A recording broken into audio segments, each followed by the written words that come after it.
गडकरी साहेबांनी त्यानंतर चार्ज घेतल्यानंतर आज 10 वर्षांमध्ये साधारण दिवसाला 40 ते 45 किलोमीटर हायवे रोज बांधले जातात। असा हा विकास पुरुष या ठिकाणी आपल्या ठिकाणी आलेत। मी पुन्हा एकदा त्यांचं स्वागत करतो आणि यानंतर लोकांच्या मनात ध्यानात आणि घराघरात ज्यांनी अडस्थान केलं आणि संसदेत जाणार एकदम थाटात आणि आढळराव दादा लीड घेणार लाखात असं व्यक्तिमत्व आदरणीय शिवाजीदादा आढळराव पाटील यांना मी विनंती करतो की आपण या इथं यावं आपलं मनोगत व्यक्त करावं।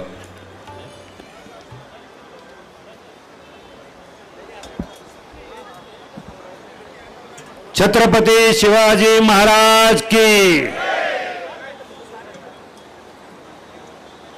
18व्या लोकसभेच्या निवडणुकीच्या प्रचाराच्या निमित्तानं आज आपल्याला मार्गदर्शन करणारे ज्यांनी गेले 15 वर्ष मला संसदीय कामकाजामध्ये चांगलं मार्गदर्शन केलं, माझ्या खासदारकीच्या काळामध्ये ज्यांनी सातत्याने मला पाठबळ दिलं ते आदरणीय नितीनजी गडकरी साहेब, भाजपचे प्रदेशाध्यक्ष सन्माननीय चंद्रशेखरजी बावनकुळे आणि व्यासपीठावर उपस्थित असलेले सर्व सन्माननीय। मी लवकर बोलून चाकण या ठिकाणी आमची सांगता सभा आहे आणि रॅली आहे म्हणून मी आपल्या सगळ्यांची क्षमा मागून लवकर बोलायला उठलो।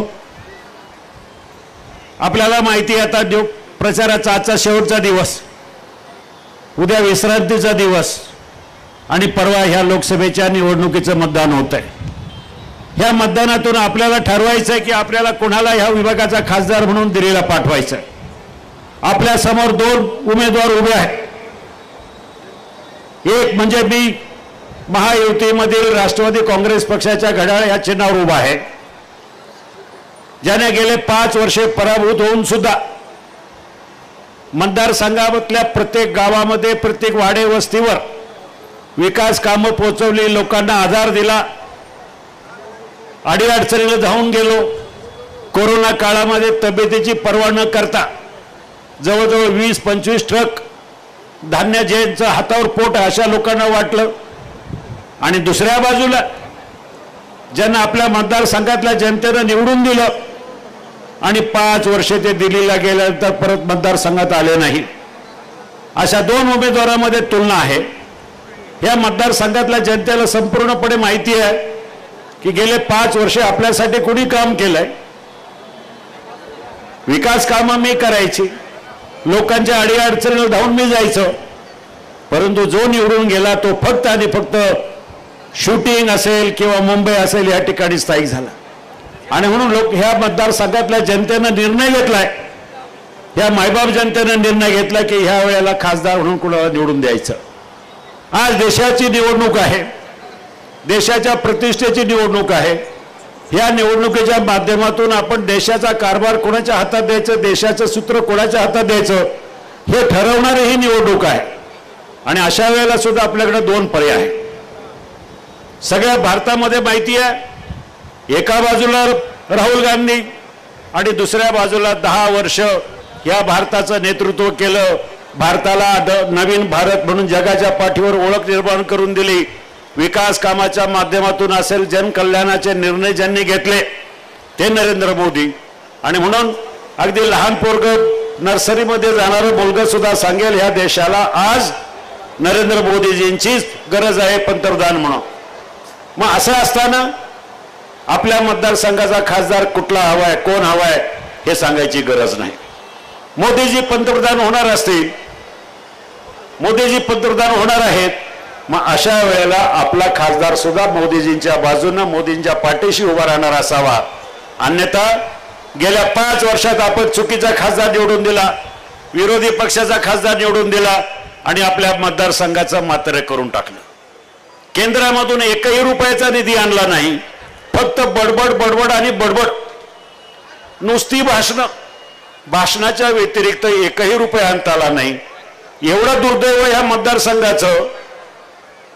केंद्राचा जो खासदार निधी मिळतो तो खासदार निधी सुद्धा 80% खासदार निधी परत गेला। एवढं सुद्धा त्यांची क्षमता नाही कामं करायची, तर केंद्रातून हजारो कोटी रुपयाचा निधी कसा आणतील।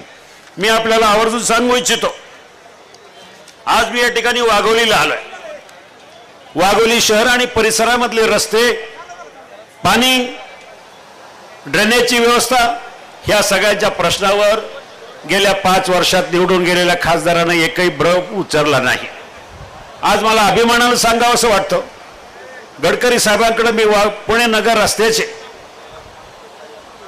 वाहतुकीच्या प्रश्नाच्या संदर्भामध्ये खासदार असताना आणि खासदार नसताना सुद्धा दिल्लीला जाऊन अनेक बैठका घेतल्या आणि बैठका घेतल्यानंतर गडकरी साहेबांनी प्रतिसाद दिला. त्यांनी स्वतः, त्यांना माहिती आहे पुणे जिल्ह्याच्या ट्रॅफिक कुठं आहे, काय आहे, त्यांचं सातत्यानं पुण्याकडे लक्ष आहे. त्यांच्या कानावर या सगळ्या गोष्टी गेलेल्या तर पुणे नगर रस्त्याचा वाहतुकीचा खोळंबा कसा होतोय, म्हणून गडकरी साहेबांनी जवळजवळ ह्या रस्त्यासाठी 9,500 कोटी रुपयाचा बजेट तयार केलेलं आहे. पुढच्या निवडणुकीची आचारसंहिता संपल्यानंतर 9,500 कोटी रुपये रस्त्यासाठी, एलिव्हेटेड रस्ता, 300-400 कोटी रुपयाचं लँड ॲक्विजिशन, असं साधारण 10,000 कोटी रुपयाच्या रस्त्याचं काम आदरणीय गडकरी साहेबांच्या माध्यमातून पूर्ण होतोय लवकरात लवकर. आज आपल्या परिसरातला दुसरा एक रस्ता आहे, तळेगाव चाकण शिक्रापूर. सर्वाधिक जास्त ट्रॅफिक असणारी, नगरवरून मुंबईला जाणारी ट्रॅफिक ह्या रस्त्याने जाते आणि या रस्त्याची मागणी अनेक वर्षापासून होते. मी तर अक्षरशः 2014 पासून गडकरी साहेबांच्या संपर्कात आहे. त्यांनी नवीन एजन्सी नेमली, DPR तयार केला आणि आपल्या सगळ्यांच्या मागणीवरून मला या ठिकाणी गडकरी साहेबांचं मनपूर्वक आभार व्यक्त करावंसे वाटतात. त्या रस्त्यासाठी गडकरी साहेबांनी जवळजवळ 9,500 कोटी रुपयाचं टेंडर पण काढलेलं आहे. आता लक्षात घ्या, फक्त खासदार आहे म्हणून त्यांनी टेंडर काढलं की मी माझ्या पद्धतीनं करतो असं समोरच्या खासदारांना बोलू नये. ह्या रस्त्यासाठी स्वतः पुढाकार घेतला गडकरी साहेबांनी. त्यांच्याकडे पाठपुरावा मी केला, एकदा नाही दोनदा नाही. खासदार नसताना सुद्धा मी त्यांच्याकडे जाऊन बैठका घेतली आणि गडकरी साहेबांनी आपल्या सगळ्यांची विनंती मान्य केली. दुसरा ट्रॅफिकचा महत्त्वाचा प्रश्न जो आहे चाकणची ट्रॅफिक, नाशिक फाटा ते चांडोली म्हणजे खेड, या शहराच्या ट्रॅफिकसाठी जवळजवळ 9,500 कोटी रुपयाचा एलिव्हेटेड रस्ता आपण त्या ठिकाणी करतोय. त्याचं टेंडर पण पब्लिश झालंय. आचारसंहिता संपल्यानंतर टेंडर सुद्धा ते उघडलं जाईल. गडकरी साहेबांना माहिती आहे, ह्या रस्त्यासाठी मी पाठीमागे लागलो. जवळजवळ CP जोशी केंद्रीय मंत्री असताना, काँग्रेसचे मंत्री असताना माझा त्यांचा संघर्ष झाला. लोकसभेच्या सभागृहामध्ये हमरीतुबरी झाली. त्यांना मी म्हटलं, मी त्यांच्या ऑफिसमध्ये गेलो, त्यांना सांगितलं की खेड सिन्नर रस्त्यासाठी निधी टाकला पाहिजे, हा प्रकल्प घेतला पाहिजे, व्हायबिलिटी गॅप फंड त्याच्यामध्ये मंजूर केला पाहिजे. त्यांनी मला साफ निकार दिला. मी म्हटलं, मी आता तुमच्या ऑफिसमधून उठत नाही. त्यांच्या केबिनमधल्या सोफ्यावर मी मांडी घालून बसलो.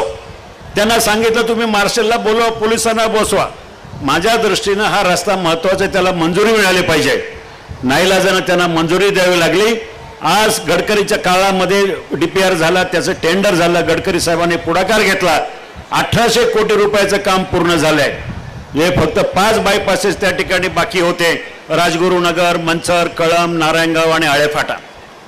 त्या ठिकाणी भूसंपादनाच्या अभावी कामकाज लेट झालं आणि दरम्यानच्या काळात ILFS नावाची कॉन्ट्रॅक्टर होता, त्यांनी दिवाळखोरी, ती कंपनी गेल्यामुळं ते काम बंद पडलं. गडकरी साहेबांनी स्वतः पुढाकार घेतला, मला बोलवलं आणि त्या कंपनीला सांगितलं की तुम्ही NOC द्या, आम्ही आमच्या खर्चानं काम करू, पुढचा हिशोब आपण बघू. जवळजवळ 400 कोटी रुपये गडकरीने मंजूर केले. एवढंच नव्हे तर 2018च्या ऑक्टोबर महिन्यामध्ये लोकसभेमध्ये माझा तारांकित प्रश्न होता. त्यावेळेला गडकरी साहेबांनी जाहीरपणे सांगितलं होतं, सन्माननीय खासदार शिवाजी आढळराव यांच्या मागणीवरून 5ही बायपासेस आपण मंजूर केलेत, त्यासाठी निधीची व्यवस्था केली, त्याचं टेंडर झालंय. हे सगळं गडकरी साहेबांनी स्वतः त्या ठिकाणी जाहीर करून सुद्धा निवडून आलेला खासदार अवघ्या 2 महिन्यात पोपटासारखा बोलू लागला की 15 वर्षे रखडलेलं काम मी पूर्ण केलं. पुणे नाशिक रेल्वेचं सुद्धा तसंच आहे. पुणे नाशिक रेल्वे हा काय 1-2 वर्षामध्ये 5 वर्षामध्ये पूर्ण होणारा प्रकल्प नाही. 2005 सालापासून मी खासदार असताना प्रत्येक रेल्वे बजेटमध्ये संघर्षानं मी रेल्वे बजेटमध्ये आपल्या त्या प्रकल्पाची मागणी करत आलो. सुरुवातीला त्या प्रकल्पाची किंमत 2,500 झाली, नंतर 7,500 झाली, नंतर 13,500 कोटी रुपये झाली. ज्या वेळेला सुरेश प्रभू मंत्री झाले, रेल्वे मंत्री, त्यांना हा प्रकल्पाचे महत्त्व सांगून दिलं आणि त्यांनी त्याला मंजुरी दिली आणि त्याचा DPR तयार झाला. मंजुरीच्यासाठी रेल्वे बोर्डाच्या चेअरमनकडे ते प्रलंबित आहे. दुर्दैवानं 5 वर्ष झाली, माझा पराभव झाला. तेव्हा जी फाईल ज्या टेबलावर होती ती अजूनही त्याच टेबलावर तिथंच आहे. 1 इंच ती फाईल हल्ली नाही. याचं कारण आपण निवडून दिलेला निष्क्रिय खासदार. आणि म्हणून मला आपल्याला सगळ्यांना सांगायचं, ही तिन्ही कामं जर करायची झाली तर केंद्राकडनं गडकरी साहेबांच्या खात्याकडनं आपल्याला रस्त्यांसाठी जवळजवळ 20-25 हजार कोटी रुपयाची निधीची जरूरत आहे. रेल्वेसाठी जवळजवळ 25 हजार कोटी रुपयाची गरज आहे. आणि अशा वेळेला आपण निवडून दिलेला खासदार गडकरी साहेबांच्या विचाराचा असेल, नरेंद्र मोदीजींच्या विचाराचा असेल तर आपल्याला हे प्रकल्प पूर्ण करण्यासाठी नक्कीच त्याची मदत होईल. म्हणून आपल्याला ही विनंती करायला मी या ठिकाणी आलोय. आज मी खासदार नसताना मी गडकरी साहेबांकडे नेहमी गेलो. आपल्याकडे लोणी ते आळंदी या रस्त्याचं मी CRF मध्ये प्रपोजल टाकलं. मुख्यमंत्र्यांनी त्यांना विनंती केली, मी विनंती केली. गडकरी साहेबांनी लोणी पासून तुळापूर आळंदी पर्यंतच्या रस्त्याला 35 कोटी रुपये CRFचे गेल्या 2 महिन्यापूर्वी मंजूर केले. माझ्या मागणीवरून मी गडकरी साहेबांचा मनपूर्वक आभार व्यक्त करतो. त्याशिवाय 2 वर्षापूर्वी खेड तालुक्यातल्या आदिवासी भागातले काही MDR रस्ते होते, त्यासाठी CRF फंडातून गडकरी साहेबांनी मला खासदार नसताना 5 कोटी रुपये दिलेत. आणि हे सगळं करत असताना मला आपल्याला आवर्जून सांगायचं, समोरचा उमेदवार आता त्यांना पराभव दिसू लागलाय. मग काहीतरी खोटे नाटे आरोप करायला लागलाय, काहीतरी खोटं नाटं श्रेय घ्यायला लागलाय. मग बैलगाडा शर्यत म्हणे मी चालू केली. अखंड महाराष्ट्राच्या काडाकोपऱ्यामध्ये तुम्ही कुठे गेलाय तर लोक सांगतील बैलगाडा शर्यती चालू करण्यासाठी पुढाकार फक्त आढळरावांचाच होता. नंतरच्या काळामध्ये देवेंद्रजी फडणवीस सरकारच्या वतीने चांगले वकील दिले आणि मग बैलगाडा शर्यती चालू झाली. ह्या निवडून गेलेल्या खासदारांचं बैलगाडा क्षेत्राशी काही काडी मात्र संबंध नाही. म्हणून अशा धुळपेक करणाऱ्या खासदारापासून आपल्याला सावध राहायचंय. आज त्यांच्याकडे मुद्दे नाही. गावोगावी ते दौऱ्यावर जातात, प्रचार दौऱ्यावर. 12 ठिकाणी बावनकुळे साहेब मी आपल्याला सांगू इच्छितो, लोकांपर्यंत त्यांनी येऊ दिलं नाही. गावाच्या वेशीवर ह्या खासदाराला अडवलं जातं आणि सांगितलं जातं की तुम्ही आमच्या गावामध्ये प्रचारासाठी आला, आम्ही तुमच्या वेशीवरच सत्कार करतो, गावामध्ये तुम्ही आतमध्ये येऊ नका, कारण तुम्ही 5 वर्षात आमच्याकडे आला नाहीत, आम्हाला एकही निधी दिली नाही, आम्ही 20-20 निवेदन पत्र दिली तरी एकाचंही उत्तर नाही, म्हणून आता इथं प्रचार करायची गरज नाही, तुम्ही पुढच्या गावाला जा. असं 12 ठिकाणी त्यांना झालंय. मग आता मुद्दे काय आहे, बोलणार काय आहे? मग आता कुठंतरी आढळरावने हे केलं, आढळरावने संरक्षण खात्याला स्वतःच्या कंपनीच्या फायद्याचे प्रश्न विचारले, असे काहीतरी फालतू प्रश्न विचारले. काल परवा तर त्यांनी कुठल्या चाकांच्या सभेमध्ये सांगितलं की मी वन खात्याची जमीन लाटली. वन खात्याची जमीन लाटणं कोणाला शक्य तरी आहे का? वस्तुस्थिती अशी आहे की आमच्या गावामध्ये काही माझे बंधू असतील की माझ्या माजी सैनिक असतील, त्यांना सरकारने जागा प्रदान केल्या, ते त्याचा पोटसोळ उठला. लष्करातला माजी अधिकाऱ्यांचा अपमान करणं आणि त्यांनी अशा प्रकारचे खोटे आरोप करणं हे थांबवलं पाहिजे.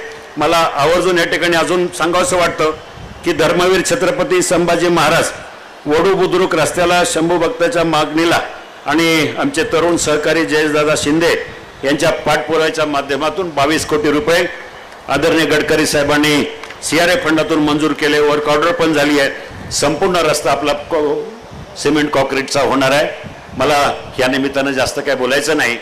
पुढील चाकण या ठिकाणी सांगता सभा आहे. मला जाता एवढीच विनंती करतो की ही निवडणूक खऱ्या अर्थानं आपण जिंकलेलो आहे. समोरच्या उमेदवाराची मानसिकता जर पाहिली तर पराभवाच्या छायेतून कुठेतरी काहीतरी खोटे आरोप करायचे ह्या जनतेला कळून चुकले. 5 वर्ष मतदारसंघामध्ये न फिरलेला खासदार पुन्हा एकदा लोकांपुढे जाऊन सहानुभूती, मी साहेबांबरोबर माझी निष्ठा आहे, मी एकनिष्ठ आहे. पण मी सांगेल की माझी निष्ठा आहे मायबाप जनतेशी आहे. 15 वर्ष मी लोकांबरोबर राहिलोय. या पुढच्या काळातही मी कधी गायब होणार नाही. आत्ताच्या खासदारासारखा निवडून गेल्यानंतर पुन्हा 5 वर्षानंतर येतात आणि लोकांची मतं मागतात, हे कुठेतरी थांबलं पाहिजे.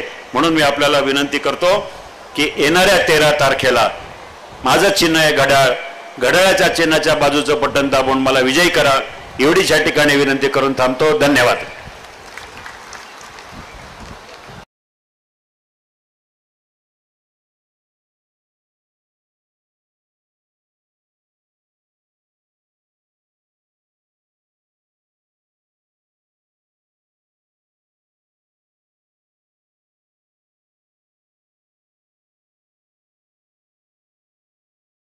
आदरणीय श्यामजी गावडे, आदरणीय संदीप बाबा सातव, आदरणीय विजयजी जाचक या सर्वांनी मिळून आदरणीय गडकरी साहेबांना सन्मानित करावं.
हॅलो,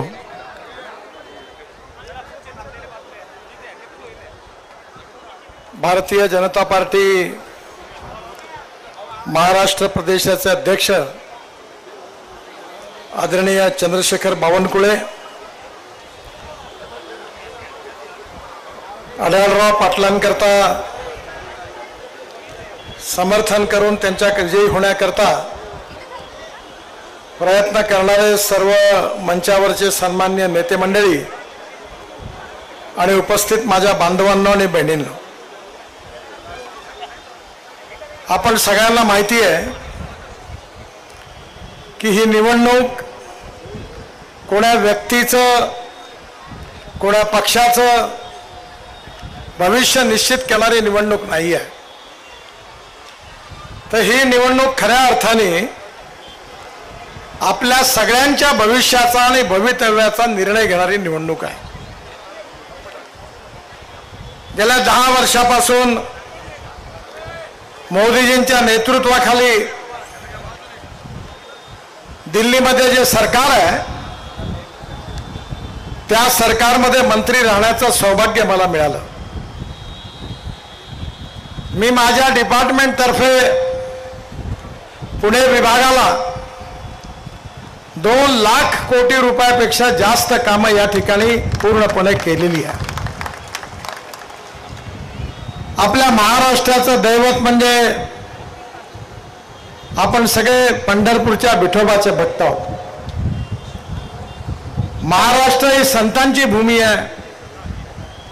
मराठी भाषा, मराठी साहित्य, मराठी संस्कृती आणि मराठी संत वाङ्मय या सगळ्यावर आपल्या सगळ्यांची श्रद्धा आहे. आपल्या या महाराष्ट्रातले लाखो वारकरी दरवर्षी वारीला जातात पंढरपूरला, आणि मी मंत्री झाल्यानंतर पहिल्यांदा हा निर्णय घेतला की तुकाराम महाराजांच्या देहूपासून आणि ज्ञानेश्वर महाराजांच्या आळंदीपासून पंढरपूरपर्यंत पालखी मार्ग बांधायचा. आणि माझं हे भाग्य आहे की हा पालखी मार्ग जवळपास पूर्ण होत आलेला आहे आणि निवडणूक संपली की याचं उद्घाटन होणार आहे. हे आपल्या सगळ्यांकरता खूप अभिमानाचा आणि आनंदाचा हा क्षण आहे. ज्ञानेश्वर महाराज, तुकाराम महाराज, गजानन महाराज, गाडगे महाराज, तुकडोजी महाराज या सगळ्यांनी आपलं जीवन समृद्ध आणि संपन्न केलेलं आहे. आपल्या जीवनाला आकार दिलेला आहे. आपल्या सगळ्यांचं ते दैवत आहे. आणि म्हणून अतिशय ज्ञानेश्वर महाराज आणि तुकाराम महाराजांच्या मार्गदर्शनाशी, जीवनाशी जुळलेला असा हा 12,000 कोटी रुपयाचा पालखी मार्ग ठिकठिकाणी तुकाराम महाराजांच्या, ज्ञानेश्वर महाराजांच्या प्रतिमा उभ्या केल्या. एवढंच नाही तर ज्ञानेश्वर महाराजांनी वृक्षवल्ली म्हणून ज्याचा उल्लेख केला ते वृक्ष पण आपण या ठिकाणी लावण्याचा निर्णय घेतलेला.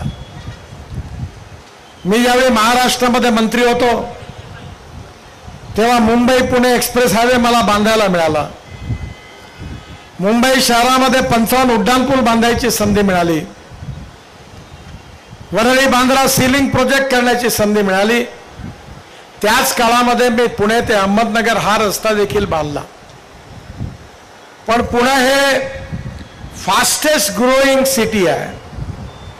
एवढ्या मोठ्या प्रमाणावर आपली लोकसंख्या वाढते आहे की त्यामुळे स्वाभाविकपणे आज कितीही रस्ते बांधले तरी ट्रॅफिक काही कमी होत नाही, गाड्यांची संख्या काही कमी होत नाही. आणि म्हणून या भागामध्ये आम्ही आता असा निर्णय केलेला आहे की पुण्यापासून औरंगाबाद संभाजीनगरपर्यंत एक नवीन रस्ता बांधायचा निर्णय केलेला आहे. आणि हे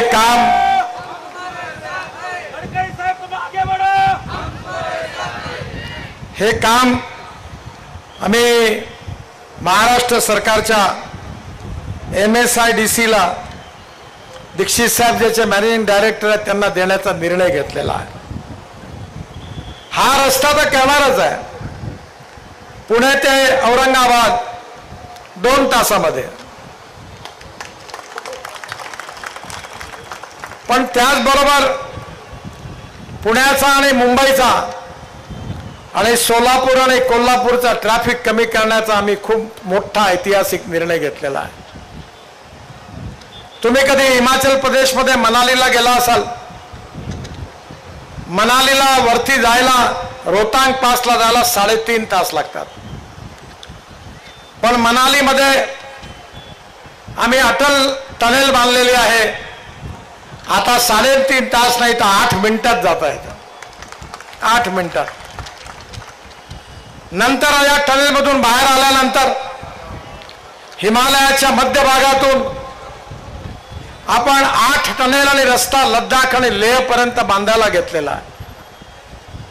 लडाख लेहला आल्यानंतर एक झोजिला नावाची आशियामधली सगळ्यात मोठी टनेल 11.6 किलोमीटर बांधून जवळपास पूर्ण करत आणलेली आहे. पुढच्या 3-4 महिन्यात त्याचं उद्घाटन होणार आहे. ती टनेल कारगिल जिथे युद्ध झालं त्याच्या खाली आहे. तिथून बाहेर निघालं की झेडमोर टनेल आहे आणि झेडमोर टनेल देखील आता पूर्ण झाली आणि ती पूर्ण करून आपण श्रीनगरमध्ये येतो. श्रीनगरमध्ये आल्यानंतर श्रीनगर जम्मू हायवे आता 4 लेन केलेला आहे आणि 18 टनेल माझ्या काळामध्ये आपण त्या रोडवर बांधले. 18 टनेल. आणि कटराच्या आधी कटरा दिल्ली एक्सप्रेस हायवे आहे ज्यामुळे ॲक्सिस कंट्रोल एक्सप्रेस हायवेने अमृतसर वरून आपण दिल्लीला येऊ आणि दिल्ली ते मुंबई हा द्रुतगती महामार्ग आहे. मुंबई पुण्यापेक्षा एक्सप्रेस हायवेपेक्षा रुंदीमध्ये 3 पट मोठा आहे आणि 1,00,000 कोटी रुपयाचा एक रस्ता यावर्षी डिसेंबर पर्यंत जवाहरलाल नेहरू पोर्ट ट्रस्ट पर्यंत बांधून पूर्ण होणार आहे. पण मुंबई पुणे एक्सप्रेस हायवे ने आपण दिल्लीहून निघून सुरतला आलो की सुरतवरून सुरत चेन्नई हा नवीन 50,000 कोटी रुपयाच्या हायवेचं काम जोरात सुरू आहे.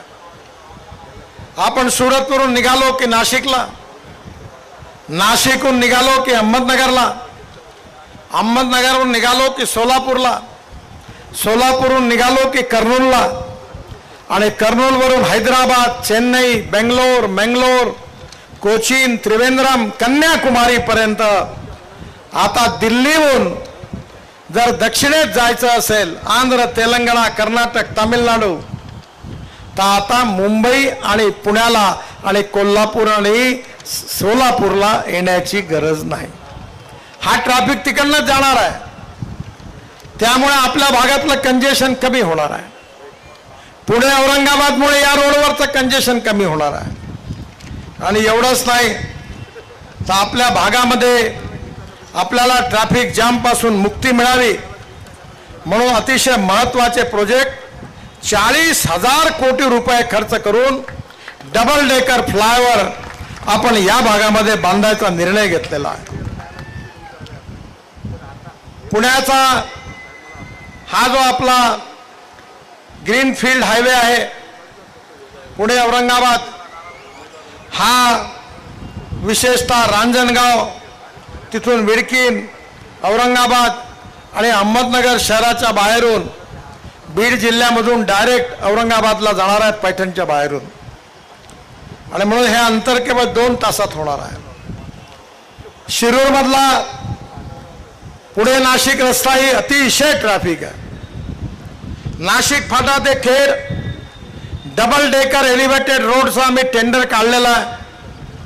हा 30 किलोमीटर आहे. त्याची किंमत 10,000 कोटी रुपये आहे आणि हा 6 पदरी आहे. खाली रस्ता, वरती फ्लायओव्हर, त्याच्यावरती फ्लायओव्हर आणि आज मला आनंद आहे की त्याच्यावरती आपण मग मेट्रो चालवू शकतो अशी व्यवस्था पण केलेली आहे. मला विश्वास आहे की या रोडमुळे नाशिक फाटा ते खेड या रस्त्यावरचा ट्रॅफिक कमी होणार आहे. आणि खेडच्या पलीकडे नाशिकपर्यंत आता जणारांनी सांगितलं त्या ठिकाणी 6 गावांना बायपास केलेला आहे. त्याची कामं सुरू आहे. म्हणजे पुणे ते नाशिक यातल्या ट्रॅफिक जॅमची अडचण निश्चितपणे दूर होईल. आधी ज्याकरता 1 ते 1.5 तास लागत होता ते केवळ 25 मिनिटात होईल असा विश्वास मी आपल्या सगळ्यांना देतो. दुसरा महत्वाचा तळेगाव चाकण शिक्रापूर 54 किलोमीटर, किंमत 7,000 कोटी रुपये. ROW 25 मीटरचा आहे. सद्यस्थिती 2 पदरी आहे. तळेगाव चाकण शिक्रापूर या 54 किलोमीटर लांबीमध्ये डबल डेकर उड्डाण पूल आहे. खाली रस्ता, त्याच्यावर उड्डाण पूल, त्याच्यावर उड्डाण पूल. याचे डिझाईन फायनल झालेला आहे. याचेही टेंडर काढलेला आहे. आणि मला विश्वास आहे की हा रस्ता तळेगाव चाकण शिक्रापूर पर्यंत येण्याचा ट्रॅफिक जामचा प्रॉब्लेम यातून पूर्णपणे सुटेल. तिसरा जो रस्ता आहे तो पुणे ते शिरूर आहे. आणि हा जो हायवे प्रोजेक्ट आहे हा 10,000 कोटी रुपयाचा आहे. पुणे अहमदनगर मार्गावर आहे. आणि या हायवेमुळे निश्चितपणे शिरूरपर्यंत आपल्याला कुठल्याही प्रकारचा ट्रॅफिक जाम राहणार नाही. आणि त्यामुळे या ठिकाणी प्रदूषण पण कमी होईल. आणि मल्टीलेअर फ्लायओव्हर असल्यामुळे वर्षावर लोक निघून जातील, ही पण सुविधा प्राप्त होणार आहे. हडपसर ते यवत हा जवळपास 4,000 कोटी रुपयाचा 33 किलोमीटर पुन्हा डबल डेकर एलिव्हेटेड हायवे आहे. आणि यामुळे मला विश्वास आहे की वाहतुकीच्या कोंडीची समस्या सुटेल. जिथे 1.5 तास लागला तिथे 20 मिनिटात आपला प्रवास होईल. मला आनंद आहे की या चारही रस्त्यामुळे आपण पुण्याचा रिंग रोड देखील तयार केलेला आहे. 173 किलोमीटरचा भाग 1 जो आहे तो उर्से ते शिवरे लांबी 68 किलोमीटर, भाग 2 शिवरे ते सोरतापवाडी लांबी 34 किलोमीटर, भाग 3 सोरतापवाडी ते सोलू लांबी 30 किलोमीटर, भाग 4 सोलू ते उर्से लांबी 39 किलोमीटर असा हा रिंग रोड आहे. त्यालाही आपण मंजुरी दिलेली आहे. महाराष्ट्र सरकारने सांगितलं की हे काम आम्ही करतो, तर आपण हे काम त्यांना दिलेलं आहे. म्हणजे या 5 कामाची जर तुलना केली तर तुमच्या मतदारसंघात आणि बाजूला 50,000 कोटी रुपयाची कामं होणार आहे. पालखी मार्ग वेगळा, पुणे सातारा कोल्हापूर 6 लेन होतो तो वेगळा, पुढे औरंगाबाद होतो, पुणे आता बंगलोर पण रस्ता आपण बांधायला घेतला आहे. आज या भागामध्ये 2 ते 2.5 लाख कोटी रुपयाची कामं होत आहेत. या कामाचं श्रेय कोणाला आहे? या कामाचं श्रेय मला नाही आहे, अड्याळांना नाही आहे. या कामाचं श्रेय खऱ्या अर्थाने कोणाला असेल तर माझ्या समोर बसलेल्या जनतेला आहे. कारण या जनतेने आम्हाला खासदार म्हणून निवडून दिलं, मोदी निवडून आले, मेजॉरिटी आली, ते प्रधानमंत्री झाले आणि म्हणून महाराष्ट्र बदलला. मी 5 लाख कोटी रुपयाची कामं महाराष्ट्रात केली. 18,000 कोटी रुपये जलसिंचनाकरता दिले. पश्चिम महाराष्ट्रामधले जे प्रकल्प बंद पडलेले होते, टेंभू, म्हैसाळ, त्या सगळ्या ठिकाणी मला सोलापूर जिल्ह्यात आता हेलिकॉप्टरवरून वरती जत दुष्काळी भाग सांगली आणि साताऱ्याचा त्या भागामध्ये पाणी पोहोचलेलं बघायला मिळालं. मला मनापासून खूप आनंद झाला. या भागामधला शेतकरी समृद्ध झाला पाहिजे, संपन्न झाला पाहिजे, तरुण मुलाच्या हाताला काम मिळालं पाहिजे, गाव गरीब मजदूर शेतकऱ्याचं कल्याण झालं पाहिजे. त्याकरता उद्योग, व्यापार आणि शेतीच्या क्षेत्रात प्रगती आणि विकास झाला पाहिजे. पण उद्योग आणि व्यापार, शेतीमध्ये व्यवसाय करायचा असेल, विकास करायचा असेल तर 4 गोष्टी आवश्यक आहेत. वॉटर, पॉवर, ट्रान्सपोर्ट आणि कम्युनिकेशन. रस्ते पाहिजे, दळणवळणाची साधनं पाहिजे, पाणी पाहिजे आणि वीज पाहिजे. मला अतिशय आनंद आहे की त्यामुळे शेतकऱ्यांचाही विकास होईल आणि तरुण मुलाच्या हाताला काम मिळेल. मी ट्रान्सपोर्टचा मंत्री, ऑटोमोबाईलचा मंत्री आहे. मी आता मध्ये इलेक्ट्रिकची गाडी सुरू केली, इलेक्ट्रिकची स्कूटर, इलेक्ट्रिकची कार, इलेक्ट्रिकची बस आणि 6 महिन्याच्या आत आता इलेक्ट्रिकचा ट्रॅक्टर पण येणार आहे. आपल्या शेतकऱ्याचा खर्च निग्लिजिबल होईल. डिझेल पेट्रोलची गरज नाही आहे. आमच्या सरकारमध्ये मी 2004 पासून सातत्याने इथेनॉलची मागणी करत होतो. पण मला आनंद आहे की आमचं सरकार आल्यानंतर आम्ही इथेनॉल सुरू केलं. मीच ऑटोमोबाईलचा मंत्री आहे, माझ्याकडे इनोवा गाडी आहे आणि ती गाडी शेतकऱ्यांनी तयार केलेल्या 100% बायो इथेनॉलवर चालते. 60% वीज तयार करते, 40% इथेनॉलवर चालते. आणि मला सांगताना तुम्हाला आनंद होतोय की ॲव्हरेजचा हिशोब लावला तर 25 रुपये लिटर पेट्रोलचा भाव पडेल. एवढ्या प्रमाणामध्ये आपली बचत होणार आहे, एवढा ॲव्हरेज आहे. आता इंडियन ऑइल इथेनॉलचे 3 पंप टाकणार आहे. बजाज, TVS, हिरो, होंडा इथेनॉलच्या बाईक, स्कूटर मार्केटमध्ये आणणार आहे. आणि माझी आपल्या सगळ्यांना विनंती आहे की इथेनॉल म्हणजे import substitute, cost effective, pollution free आणि इंडिजिनियस. आम्ही इलेक्ट्रिकच्या गाड्या आणल्या, इथेनॉलच्या आणल्या. आता पाण्यापासून हायड्रोजन तयार होणार आहे. माझ्याकडे दिल्लीला गाडी आहे, तिचं नाव आहे मिराई. मिराई जपानी शब्द आहे. मिराईचा अर्थ आहे भविष्य. आणि या देशातला शेतकरी केवळ अन्नदाता नाही आहे, तर तो आता ऊर्जादाता झालेला आहे. केवळ ऊर्जादाता नाही, तर आपला शेतकरी आता इंधनदाता झाला आहे. केवळ इंधनदाता नाही, तर आपला शेतकरी आता हायड्रोजन तयार करणार आहे. देशातला शेतकरी बिटुमिन डांबर तयार करतोय, हवाई इंधन तयार करतोय. आणि आता आपली गावं समृद्ध आणि संपन्न झाल्याशिवाय राहणार नाही. मला विश्वास आहे की आपल्या देशाचं जर भविष्य बदलवायचं असेल, शेतकऱ्यांचं कल्याण करायचं असेल, तरुण मुलाच्या हाताला काम द्यायचं असेल, तर आपल्या देशाला आपल्याला जगातली सगळ्यात 3ऱ्या नंबरची मोठी आर्थिक व्यवस्था करायची आहे. $5 ट्रिलियन इकॉनॉमी करायची आहे. आपल्या देशातल्या तरुण इंजिनियर्सने जगामध्ये जाऊन आपलं नाव कमावलेलं आहे. हा देश सुखी, समृद्ध, संपन्न, शक्तिशाली झाला पाहिजे. हा देश भूक, आतंक, भ्रष्टाचारापासून मुक्त झाला पाहिजे. हा देश विश्वगुरु झाला पाहिजे. या देशात $5 ट्रिलियन इकॉनॉमी झाली पाहिजे. हे आमचं स्वप्न आहे.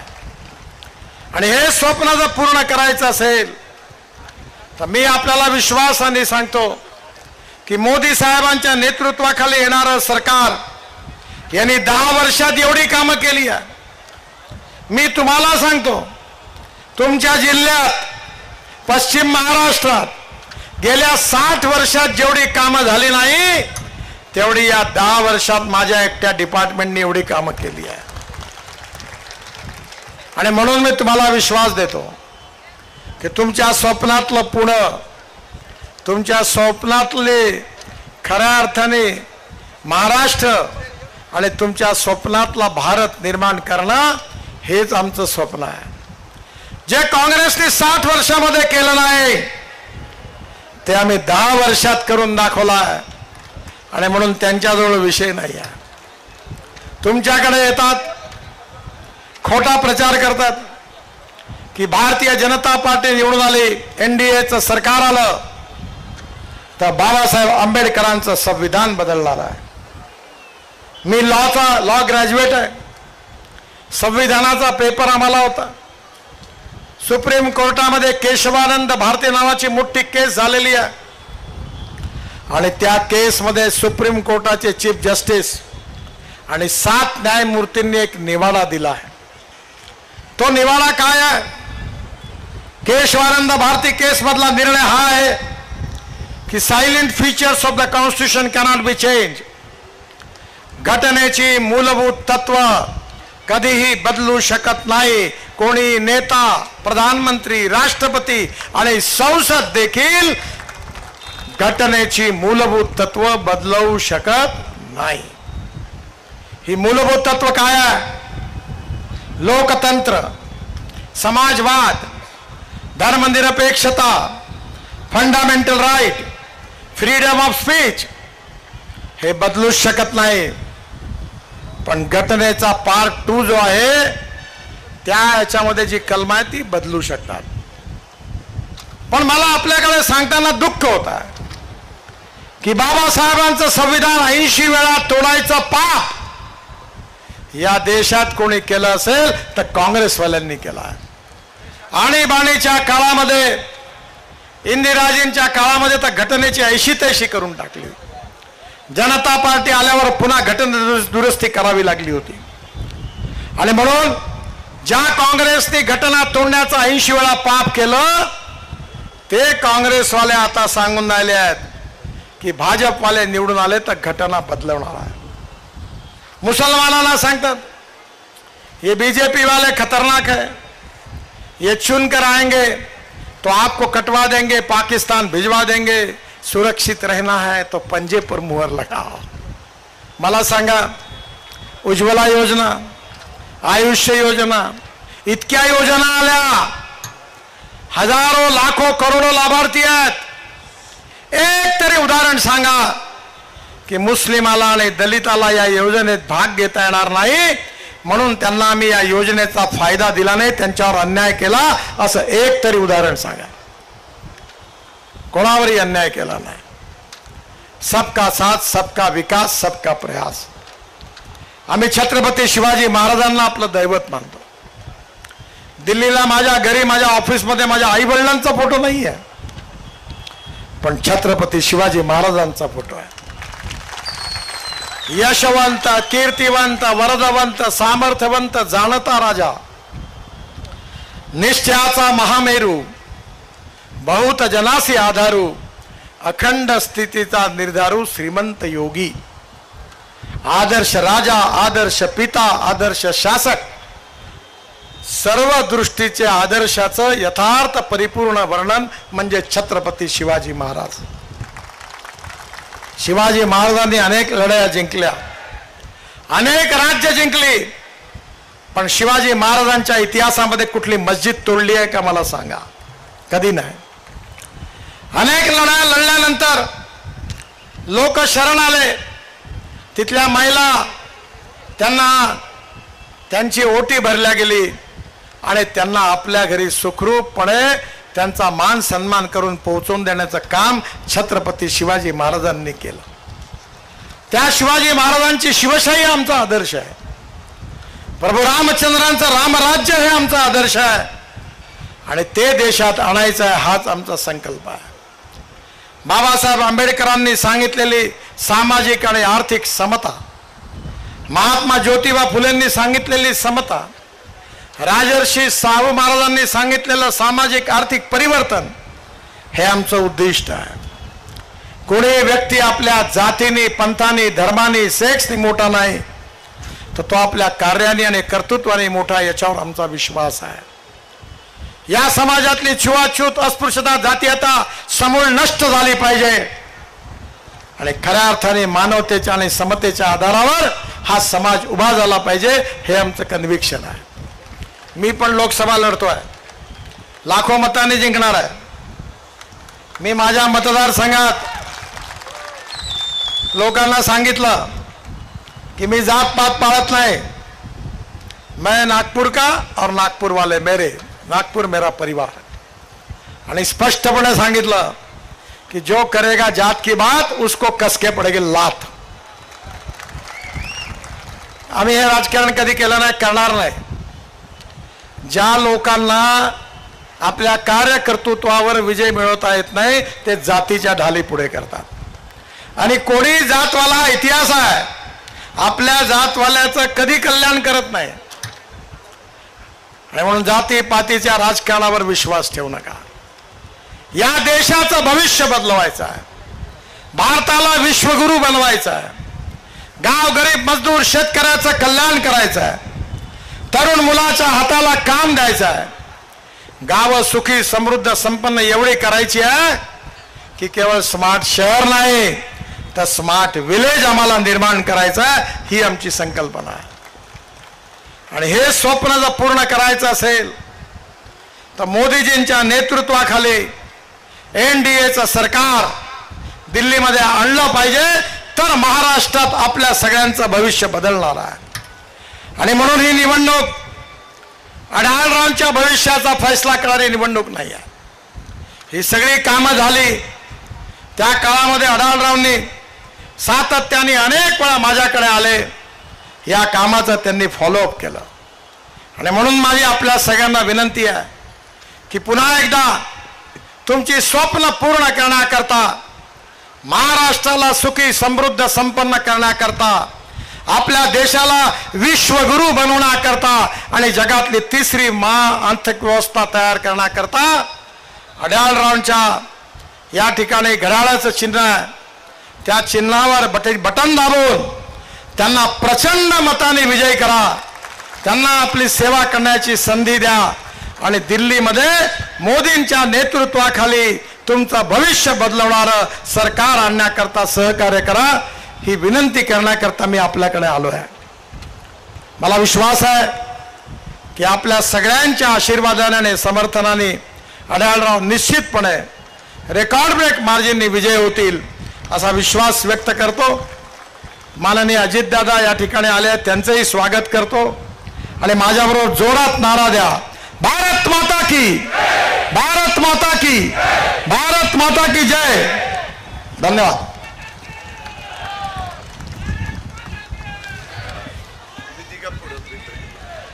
धन्यवाद गडकरी साहेब. हो सत्कार होते. ज्यांनी आपल्याला मार्गदर्शन केलं ते केंद्रातले केंद्रीय मंत्री माननीय नितीन गडकरी साहेब, चंद्रशेखर बावनकुळेजी, आजच्या सभेच्या निमित्तानं उपस्थित असणारे भाजप, शिवसेना, राष्ट्रवादी काँग्रेस, मनसे, रासप, त्याच्यामध्ये RPI आठवले, RPI खरात, कवाडे, सदाशिवराव खोत, अनेक राजकीय पक्ष एकत्र येऊन जी महायुती केली, ह्या महायुतीचे उपस्थित असणारे सर्व घटक पक्षाचे सन्माननीय पदाधिकारी, माझ्या वाघोली परिसरातील आणि पंचक्रोशीतील जमलेले सगळे माझे बंधू भगिनी आणि तरुण मित्रांनो, मला जरा उशीर झाला त्याबद्दल दिलगिरी व्यक्त करतो. कारण आता मी बीड जिल्ह्यामध्ये होतो. पंकजाताई मुंडे यांच्या प्रचाराच्या निमित्तानं माझी तिथं सभा होती आणि त्यामुळे थोडासा वेळ लागला. मित्रांनो, आपण फार पहिल्यापासून एकमेकाला ओळखतो. 91 साली मी या भागाचा खासदार झालो होतो, 3 महिन्याचा झालो होतो. परंतु नंतर काही राजकीय स्थिती नंतर घडली आणि मला राजीनामा द्यावा लागला. परंतु त्यावेळेस पासून तसा बघितलं तर या भागातल्या कार्यकर्त्यांचा माझा आणि जनतेचा संबंध यायला लागला. त्यावेळेसची परिस्थिती आताची परिस्थिती जमीन आसमानाचा फरक पडलाय. वाहतूक प्रचंड वाढलेली आहे. वाहतुकीच्या कोंडीमुळे लोकांना अक्षरशः इथं प्रवास करणं मुश्किल झालेलं आहे. मी सगळ्या महाराष्ट्रात सांगतो, ही निवडणूक भावकीची गावकीची निवडणूक नाहीये. ही देशाचं भवितव्य ठरवणारी निवडणूक आहे. पुढच्या पिढीचं काय आपण करणार आहोत याबद्दलची दिशा देणारी निवडणूक आहे. एक विजन डोळ्यासमोर ठेवून नरेंद्र मोदी साहेबांनी 10 वर्ष काम केलं, त्याचा उल्लेख गडकरी साहेबांनी आत्ताच आपल्या भाषणामध्ये केला. ह्या 10 वर्षामध्ये गडकरी साहेबांनी देखील तुमच्या माझ्या महाराष्ट्रामध्ये माग 60 वर्षामध्ये एवढी कामं झाली नव्हती. एवढी कामं रस्त्यांची मोठ्या प्रमाणावर केलेलं आपण पाहतोय. मग आपला पालखी मार्ग देऊळ टू पंढरपूर असेल, आळंद टू पंढरपूर असेल, तिकडे समृद्धी महामार्ग आपण राज्य सरकारने केलेला असेल, वेगवेगळ्या प्रकारचे हायवे केलेले असतील, वेगवेगळ्या प्रकारचे नवीन रोड केलेले असतील. मित्रांनो, मी पण तुमचा पालकमंत्री या नात्याने ज्यावेळेस माहिती घेत असतो त्यावेळेस आपल्याला ही वाहतुकीची कोंडी सोडून एक मार्ग करायचा असेल तर रिंग रोडला चालना दिली पाहिजे. मी अनेक वर्ष प्रयत्न केला, परंतु त्याला काही ना काही यश येत नव्हतं, अडचणी येत होत्या. आता मात्र त्या सगळ्या जागा आपण ताब्यामध्ये घेतल्यात. रस्ते विकास महामंडळाने आता 20,000 कोटी रुपयाचं रिंग रोडचं टेंडर काढलेलं आहे, जागेची किंमत सोडून. आणि त्याच्यामध्ये आपण मोठाच्या मोठा रिंग रोड पुणे आणि पिंपरी चिंचवडला दोन्ही शहरांना गोलाकार त्या ठिकाणी वळणारा अशा प्रकारचा घेतो, 170 किलोमीटर लांबीचा. त्याच्यामुळं आतमध्ये कारण नसताना काही वाहनं ज्यावेळेस माझ्या नगर रोडवरून येतात, काहींना जायचं असतं नाशिक रोडला, काहींना जायचं असतं इकडं सोलापूर रोडला, काहींना जायचं असतं तिकडं सातारा रोडला, पण ते पण आतमध्ये शिरतात आणि मग शहरातनं गर्दी करतात.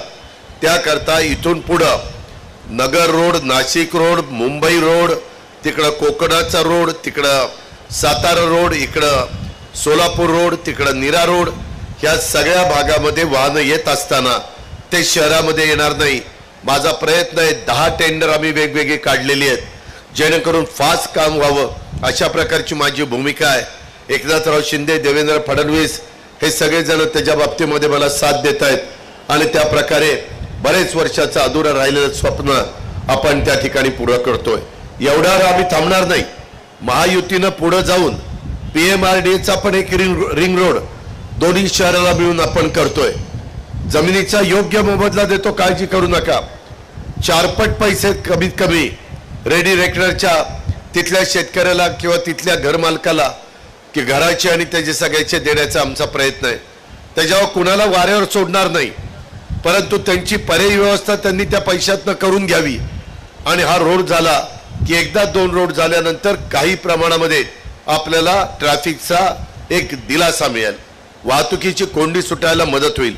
एवढ्यावर आपण नाही थांबणार. मधी नरेंद्रभाई मोदींनी 16,000 कोटी रुपयाचे आपल्या इथं मेट्रोचं काम केलं, पण ते झालं वनाज ते रामवाडी आणि दुसरं झालं निगडी टू आपल्या कात्रज आत्ता स्वारगेट पर्यंतच आहे, परंतु कात्रज पर्यंत पण जाणार आहे. मला तिथपर्यंत नाही. मी मला रेस्कोर्सला जी सभा होती त्याच्यात मोदी साहेबांना म्हणालो की मोदी साहेब, आमच्या ह्या 4 लोकसभा मतदारसंघाशी संबंधित ही मेट्रो आहे. मग ती बारामती लोकसभा, शिरूर लोकसभा, माझं पुणे लोकसभा किंवा आमची मावळ लोकसभा, चौघांचा भाग या मेट्रोच्या मध्ये येतो. आम्हाला अजून मेट्रो तिकडं चाकणला द्यावी लागेल, इकडं पार मला वाघोरीच्या पुढपर्यंत आणावी लागेल, तिकडं मला उरई कांचन पर्यंत न्यावी लागेल, तिकडं सासवड पर्यंत न्यावी लागेल, पलीकडच्या बाजूला आमच्या देहू पर्यंत न्यावी लागेल, तिकडं चांदणी चौकापर्यंत आहे परंतु तिथं भागत नाही, त्याच्याही पलीकड भोगाव पर्यंत आपल्याला न्यावी लागेल. तशा आणि इकडं आंबेगाव जे खडकवासल्याच्या नंतरचं गाव आहे परंतु शहरामध्ये आलेलं आहे. अशा प्रकारची मेट्रो केल्याशिवाय गत्यंतर नाही. मित्रांनो, केंद्राच्या विचाराचा खासदार निवडून दिला तरच आपल्याला हक्काने पैसा आणता येईल आणि त्या पद्धतीनं 20% केंद्राचा, 20% राज्याचा, 10% आपल्या महानगरपालिका किंवा PMRDचा आणि 50% त्याच्यामध्ये वित्तीय संस्थेचा, अशा पद्धतीनं ते काम आपल्याला करायचं आहे. त्याच्यामध्ये जरा कामाला वेळ लागतो, परंतु माझी तुम्हाला विनंती आहे की याच्यामध्ये चांगल्यातले चांगले कॉन्ट्रॅक्टर, जसं आता शिवाजीनगर ते हिंजवडीचं टाटाला आम्ही काम दिलेलं आहे आणि टाटाच्या सारखं मागे लागलोय की झटपट काम उरक. माझ्या माहितीप्रमाणे मी गडकरी साहेबांच्या संपूर्ण भाषणाला नव्हतो, परंतु गडकरी साहेबांनी मला सांगितलं, अजित इथनं आपल्याला डबल फ्लायओव्हर करावं लागेल आणि मग त्याच्यावर मेट्रो करावं लागेल. त्याच्यामध्ये L&Tला त्यांनी सर्वे करायला सांगितलेलं होतं. त्यांच्या मनामध्ये देखील इथली ट्रॅफिकची कोंडी माझ्या नगर रोडची, सोलापूर रोडची सोडवण्याच्या करता निश्चितपणे काही विजन त्यांनी डोळ्यासमोर ठेवलेलं आहे, काही त्यांच्याकडे कार्यक्रम आहे. मित्रांनो, जसं गडकरी साहेब मगाशी म्हणाले, काँग्रेसवाल्यांच्या काळामध्ये अशा पद्धतीची कामं होत नव्हती. मी देखील त्याच सरकारमध्ये होतो, मी देखील त्यावेळेस खासदार काँग्रेसमधनंच पंजावर झालो होतो. ही गोष्ट मी नाकारत नाही, परंतु आज नरेंद्र मोदी विकास पुरुष म्हणून त्यांच्याकडे बघितलं जातं. झटपट निर्णय त्या ठिकाणी देतात, धडाडीनं काम करणारं एक नेतृत्व म्हणून त्यांच्याकडे बघितलं जातं आणि त्याच्यावरच आम्ही राष्ट्रवादी काँग्रेस पक्षाच्या अनेक सहकारी मित्रांनी, मी असेल, प्रफुल्ल पटेल, सुनील तटकरे, धनंजय मुंडे, छगन भुजबळ, दिलीप वळसे पाटील, अशा अनेक लोकांनी, मग सुनील टिंगरे असेल, माझा अण्णा बनसोडे असेल किंवा चेतन तुपे असेल, इकडं आमचा अतुल बेनके असेल, दिलीप मोहिते असेल, सुनील शेळके असेल, दत्ता भरणे असेल, आम्ही सगळ्यांनी मिळून यामध्ये आपल्या भागातली कामं होण्याकरता, तुमच्या माझ्या पुणे पिंपरी चिंचवडचे प्रश्न सोडवण्याच्या करता आणि आपल्या राज्याच्या बरोबर जिल्ह्याचा सर्वांगीण विकास करण्याच्या करता, आपल्या इथं पिण्याच्या पाण्याचे काही प्रश्न आहेत. लोकसंख्या इतकी झपाट्याने वाढते की सगळे कार्यकर्ते महायुतीचे मला भेटतात आणि सांगतात, दादा इथं पाण्याचा प्रश्न पुन्हा गंभीर बनलेला आहे. आपण बाबा आस्केरचं पाणी आणलं, आपण इकडं वरसगाव, पानशेत, खडकवासला टेमघरचं पाणी आणलं, तिकडं पिंपरी चिंचवडला पवनेचं पाणी आणलं, परंतु तेही पाणी वाघोलीकरांनो आपल्याला कमी पडायला लागलेलं आहे. आणि त्याच्यामुळं आम्ही आता मुळशी धरणातलं वीज तयार करायच्या ऐवजी त्यांना पर्यायी दुसरी वीज उपलब्ध करून द्यायची टाटाला, आणि ते पाणी आपण शहराला आणि आजूबाजूच्या गावांना पिण्याच्या करता घ्यायचं, जेणेकरून वरसगाव, पानशेत आणि खडकवासला ह्याचं पाणी तिकडं खाली माझा इंदापूर तालुका, दौंड तालुका, बारामती तालुका, पुरंदर तालुका आणि हवेली तालुका, ह्या तालुक्यातल्या शेतकऱ्यांना पण पाणी मिळेल आणि त्यांची पण शेतीवाडी, त्यांची पण फळबाग, त्यांची पण फुलबाग ही चांगल्या प्रकारे होईल. ह्या पद्धतीचं धोरण मित्रांनो आम्ही स्वीकारलेलं आहे. त्याकरता उद्याच्या निवडणुकीच्या निमित्तानं 13 तारखेला आपल्या भागातनं शिवाजीराव आढळराव पाटील यांचं घड्याळाचं चिन्ह आहे, त्याच्या समोरचं बटन दाबण्याचं काम करायचं, कारण त्यांना मागं 3दा खासदारकीचा अनुभव आहे. शिवाजीरावांनी त्या काळामध्ये चांगलं काम केलं. मीच मागच्या वेळेस शिवाजीरावांचा पराभव करण्याच्या करता डॉक्टर अमोल कोल्हेला पक्षात घेतलं, मी त्यांना तिकीट दिलं. मला वाटलं की एक तरुण मुलगा आहे, तरुण कार्यकर्ता आहे, तरुण अभिनेता आहे, काहीतरी आपल्याकरता चांगलं करेल. परंतु निवडून आल्यानंतर त्यांनी मला सांगितलं, दादा मी सेलिब्रिटी आहे, मी काम करायला मोकळा नाही, मी अभिनेता आहे, मी कलाकार आहे, मी नट आहे, मी मालिकेमध्ये काम करतो, मी चित्रपटात काम करतो आणि मला हे शक्य नाही. मित्रांनो, त्याच्यामुळं ते राजीनामा द्यायला निघाले होते. मी स्वतः त्याचा साक्षीदार आहे.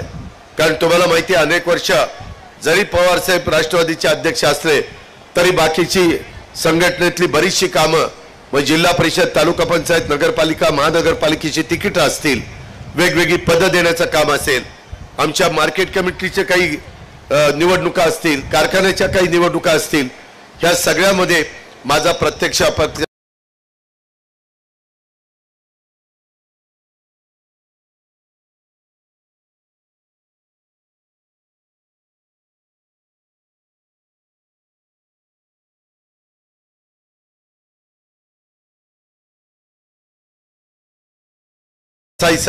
आणि त्याच्यातनं अनेक कार्यकर्त्यांना आपण उभं करण्याचं काम केलं.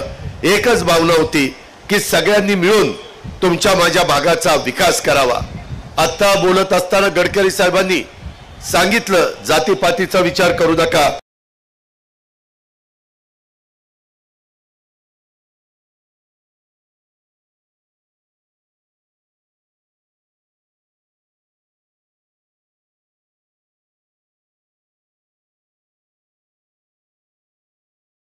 पण आपल्याला विनंती करेन की जातीचा, पातीचा, नात्याचा, गोत्याचा विचार करून आपल्याला चालणार नाही.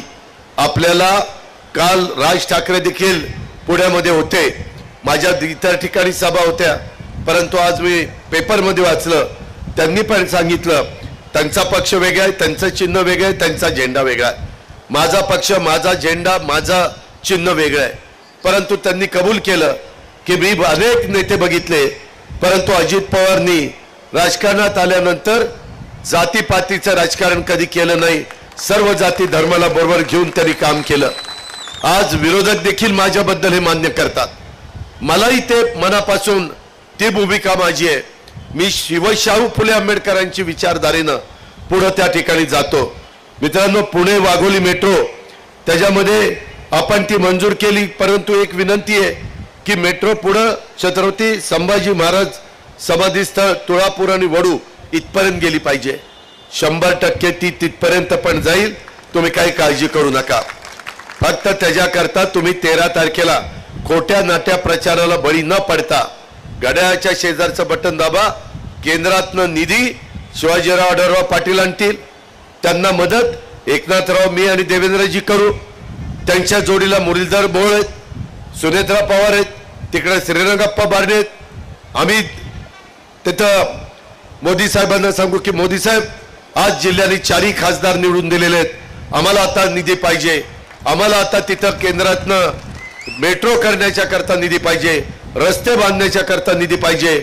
माझ्या इथं 24 तास 7 दिवस पाणी मिळावं ह्याकरता पाण्याच्या मोठ्या योजना आणि उंच पाण्याच्या टाक्या आम्हाला बांधायच्यात. आम्हाला मुळशीचं पाणी आणायचंय, त्याकरता आम्ही निधी पाहिजे. मित्रांनो, अलीकडच्या काळात तुम्हाला सगळ्यांना माहिती आहे की 1 जानेवारीला आपला रणस्तंभ जो आहे, कोण त्याला विजयस्तंभ म्हणतं, कोण त्याला रणस्तंभ म्हणतं, वेगवेगळ्या नावाने तो ओळखला जातो.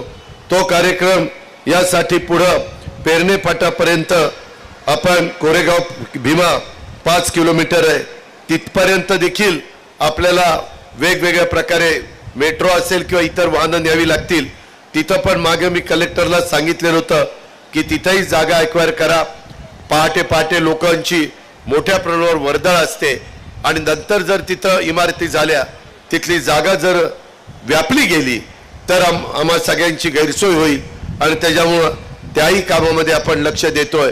मित्रांनो, अशा पद्धतीनं छत्रपती संभाजी महाराजांचं 300 कोटी रुपयापेक्षा जास्त पैसे खर्च करून आपण वडू आणि तुळापूरला छत्रपती स्वराज्य रक्षक छत्रपती संभाजी महाराजांचं भव्य अशा प्रकारचं स्मारक करतोय की प्रत्येकाला ते स्मारक बघितल्यानंतर अभिमान वाटावा. शौर्य असणारा राजा कसा असावा, तर तो छत्रपती संभाजी राजांच्या सारखा असावा. एकही लढाई न हरलेला अशा प्रकारचा तो राजा होता. मागं भूमिपूजनाच्या निमित्तानं आलो तर त्याच्यात निवडणुकीमुळे एकही निवडणूक असं म्हणलं तर तेवढंच दाखवत बसतात, दादा चुकला, एकही निवडणूक. अरे, जो काम करतो तोच चुकतो साल्यांनो. जो कामच करत नाही तो बिनचुकच असतो. कामच करत नाही कसा चुकत? त्याचा काहीतरी डोकं चालवा ना. जे माझे त्याच्यामध्ये चेष्टा टिंगल टवाळी करतात त्यांच्याकरता खास मला हे सांगायचं आहे. मित्रांनो, मगाशी सांगितलं ती गोष्ट खरी आहे. मी सरकारमध्ये गेल्यानंतर एकनाथराव शिंदे, देवेंद्रजी या सगळ्यांना बरोबर घेऊन आम्ही मौलाना आझाद महामंडळाला भाग भांडवलाच्या करता 1000 कोटी रुपयाचं भाग भांडवल केलं. 1000 कोटी रुपये. का तर त्याही त्यांच्या समाजाच्या मुलांना मुलींना स्वतःच्या पायावर उभं राहता यावं त्याकरता हा कार्यक्रम आपण दिला. अल्पसंख्याक विभागाला निधी दिला. त्यांचा शादीखाना असेल, त्यांचा उर्दू शाळा बांधायचा कार्यक्रम असेल, तिथं दफनभूमीला वॉल कंपाऊंड करण्याचं काम असेल, ही समाजाची गरज आहे. स्मशानभूमी पण चांगल्या पाहिजेत, दफनभूमी पण चांगल्या पाहिजेत. वेगवेगळ्या जाती धर्मामध्ये वेगवेगळ्या पद्धतीनं अंत्यसंस्कार केले जातात आणि वर्षानुवर्ष चालत आले. त्याच्यामध्ये कुठं आपल्याला अडथळा आणायचा नाही, कारण आपण शिवशाहू फुले आंबेडकरांच्या विचाराने पुढे चाललोय. त्याकरता आम्हाला सगळ्यांना तुम्हाला विनंती करायची की तुम्ही सगळ्यांनी ह्या घड्याळाच्या चित्राचा महायुतीचे उमेदवार म्हणून आपल्या शिवाजीराव आढळराव पाटलांना त्या ठिकाणी निवडून द्या. मित्रांनो, जो माणूस राजीनामा द्यायला निघालेला होता, जो माणूस कलाकार आहे, जो माणूस तुम्हाला 5 वर्षात जास्त काळ भेटला नाही, मात्र पराभूत होऊन देखील शिवाजीराव आढळराव पाटलांनी संपर्क ठेवला.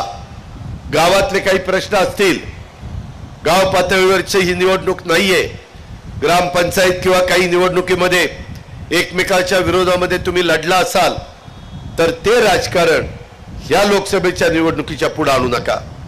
ही जनतेचं भवितव्य ठरवणारी निवडणूक आहे.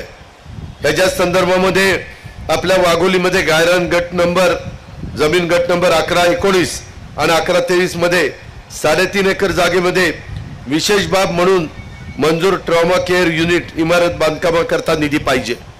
मित्रांनो, हा महत्वाचा रोड असल्यामुळं, ट्रॅफिक जास्त असल्यामुळं इथं ट्रॉमा केअर युनिटची गरज आहे. या बाबतीमध्ये जिल्ह्याचा पालकमंत्री या नात्याने मी तुम्हाला 100% मदत करीन. माझी फक्त विनंती एवढी आहे, संबंधित कार्यकर्त्यांनी आचारसंहिता संपल्यानंतर दर आठवड्याला मी सर्किट हाऊस किंवा कौन्सिल हॉलला असतो किंवा मुंबईला आठवड्यातले 4 दिवस असतो, तिथं मला येऊन भेटा. मी त्याबद्दलच्या सूचना संबंधितांनी त्या ठिकाणी देईल. आपल्याकडे आता PMRDA पण केलेलं आहे. माझ्या वाघोलीमध्ये डेव्हलपमेंट प्लॅन, DP रस्ते ह्याच्याही बद्दल काही समस्या झालेल्या आहेत. त्या समस्या दूर करायच्या असतील तर आपल्याला ताबडतोब या रस्त्याची कामं सुरू करावी लागतील. त्याही मध्ये मी लक्ष त्या ठिकाणी घालील आणि वाघोली येथे विविध विकास कामांच्या करता आपल्या पुणे महानगरपालिकेमधनं तरतूद करून पाहिजे.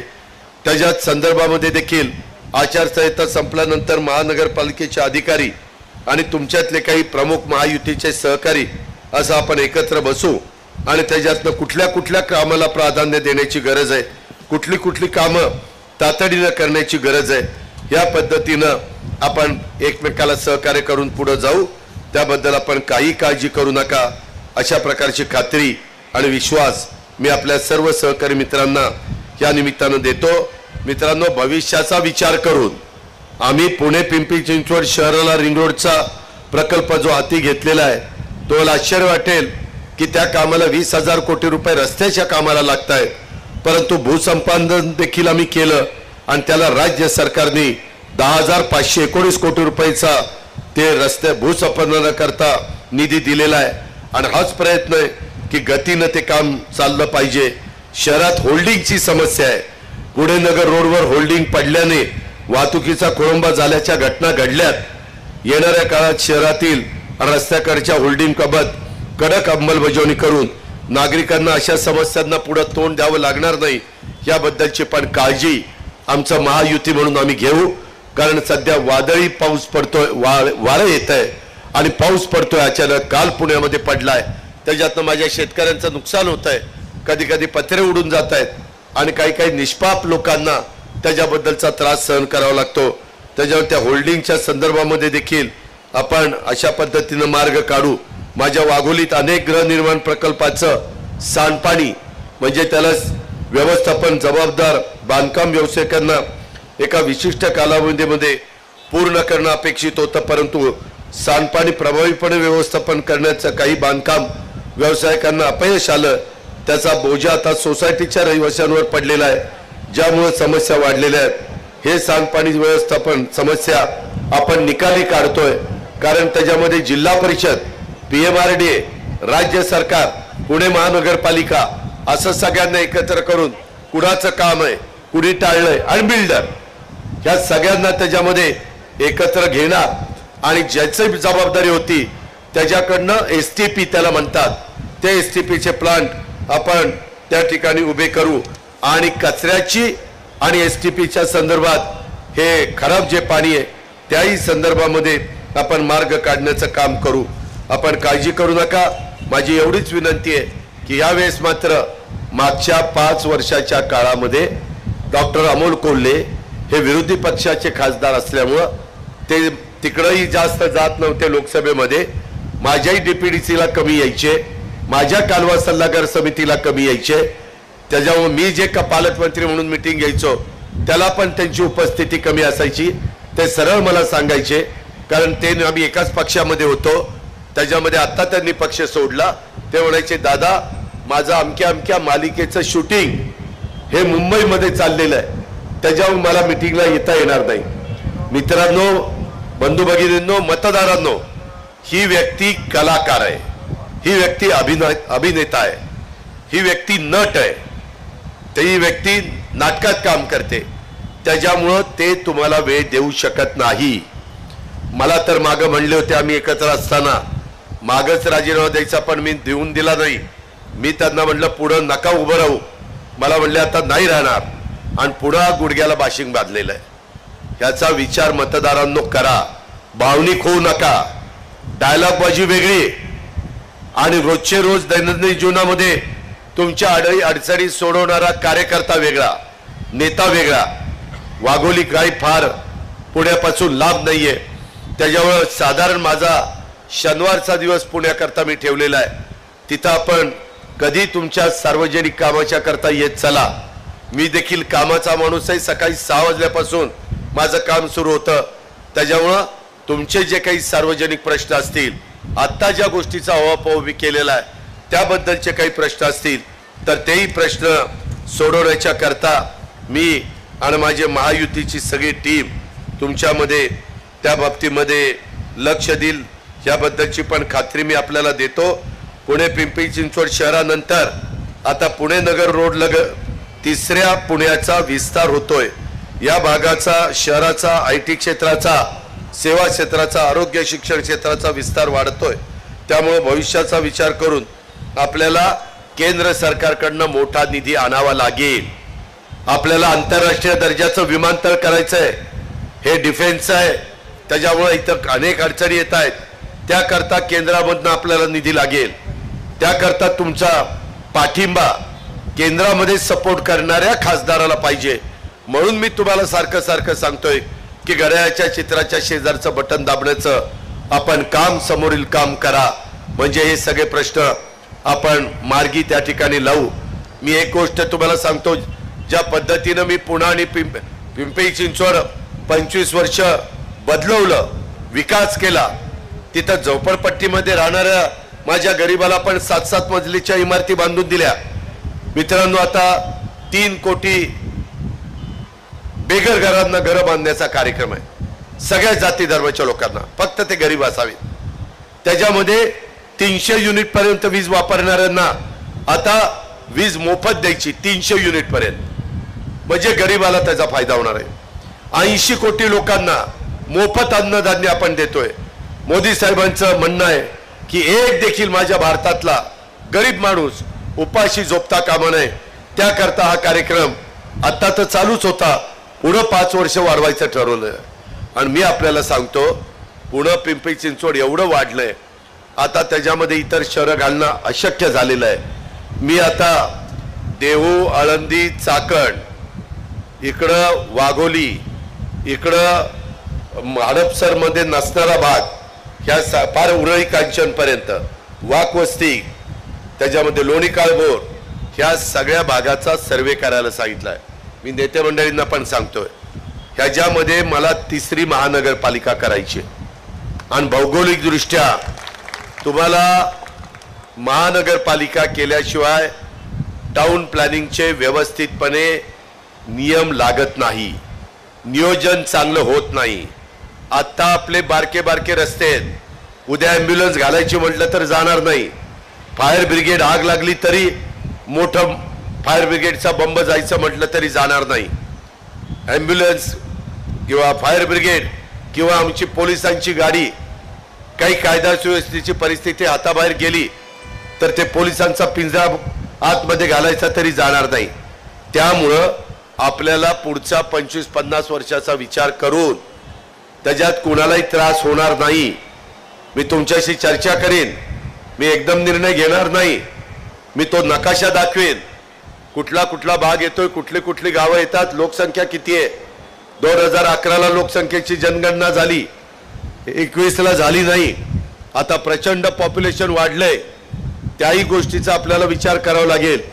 आणि म्हणून मित्रांनो, कचरा असेल, वाहतूक असेल, आपलं त्याच्या संदर्भातले वेगवेगळ्या प्रकारचे पिण्याच्या पाण्याचा प्रश्न असेल, असे रस्त्याचा प्रश्न असेल, हे सगळे प्रश्न सोडवण्याच्या करता तुम्हाला नरेंद्र मोदी साहेब तर तिसऱ्यांदा पंतप्रधान होणार ही काळ्या दगडावरची पांढरी रेघ आहे। परंतु त्यांच्या विचाराचा खासदार यावेळेस न कुठल्या तक्रारी सांगण्याच्या करता आपण शिवाजीराव आढळराव पाटलांच्या घड्याळाच्या समोरचं बटन दाबलं तर हे सगळे प्रश्न मार्गी लागायला आपल्याला मदत होईल। त्याच्यामध्ये मी पण सारख्या सारख्या बैठका घेऊन त्याच्यामध्ये पाठपुरावा करीन। मला महायुतीच्या भाजप, शिवसेना, राष्ट्रवादी काँग्रेस, रासप, आरपीआय ह्या सगळ्या मनसे ह्या सगळ्या कार्यकर्त्यांना, घटक पक्षाच्या पदाधिकाऱ्यांना सांगायचे की बाबांनो, तुमची पण जबाबदारी आहे, कारण आज 6 वाजता प्रचार संपणार आहे जाहीर सभेचा आणि उद्याचाच दिवस फक्त आहे, परवा मतदान आहे। मागे जे मतदान झाले तिथं मताची टक्केवारी कमी झाली। हा घटनेचे शिल्पकार डॉक्टर बाबासाहेब आंबेडकरांनी दिलेला अधिकार, त्या अधिकाराचा वापर नीट करा। तुमच्या प्रत्येकाच्या मतामुळे योग्य खासदार निवडून जाणार आहे, त्या गोष्टीचा आपण महत्त्व मनामध्ये आणा। आणि तशा पद्धतीनं इथं काही मूळ वाघोलीकर आहे, मूळचे इथल्या भागामध्ये राहणारे लोक आहेत आणि अनेक जण कामधंद्याच्या नोकरीच्या निमित्तानं ह्या परिसरामध्ये व्यवसायाच्या निमित्तानं आलेले पण लोक आहेत। आणि अशा पद्धतीनं हा एक मिनी भारत असल्यासारखा आहे। तुमच्या भागामध्ये राहत असणाऱ्या सर्व जाती धर्माच्या लोकांना योग्य पद्धतीचा न्याय देण्याची भूमिका एकनाथराव शिंदे, देवेंद्र फडणवीस, अजित पवार आणि महायुतीचं सरकार आणि केंद्रामध्ये नरेंद्रभाई मोदी, अमितभाई शाह आणि बाकीचे सगळे, नितीन गडकरी साहेब, असे सगळे जण मिळून करतील अशा प्रकारचा विश्वास आणि खात्री मी आपल्या सर्वांना देतो। तुम्ही कुठल्याही परिस्थितीमध्ये कुणाच्या अफवांच्यावर विश्वास ठेवू नका। मी सांगितलंय तेवढं ऐका। मी फार शब्दाचा पक्का आहे, मी त्याच्यामध्ये माझ्याकडनं कुठला बदल होऊन देणार नाही। परंतु तुमचं पवित्र मत मात्र मला परवा दिवशी सकाळी 7 वाजल्यापासून संध्याकाळी 6 वाजेपर्यंत पाहिजे आणि ते पवित्र मत आपण प्रचंड मोठ्या संख्येने मतदान करून आपल्या शिवाजीराव आढळराव पाटलांना चौकार मारण्याच्या करता 4थ्यांदा लोकसभेमध्ये पाठवा, हीच आग्रहाची, नम्रतेची, कळकळीची विनंती करतो आणि पुढच्या सभेला जाण्याची परवानगी घेऊन मी आपल्या वाघोलीकरांची आणि पंचक्रोशीतील जनतेची त्या ठिकाणी परवानगी घेतो। जय हिंद, जय महाराष्ट्र।